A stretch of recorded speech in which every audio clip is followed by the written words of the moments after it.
Saking ngangguri karena tidak ada bola yang masuk ke area pertahanan RT1, para pemain belakangnya domangan mie ayam yang diracik langsung oleh chef handal mereka, yakni Chef Orlan.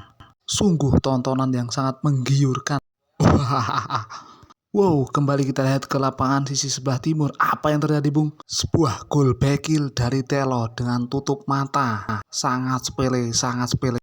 Telo pun sukses mencetak queen trick pada pertandingan babak pertama ini. Publik bertakon-takon, gawangnya kenapa melompong kosong? Di mana sang penjaga gawang?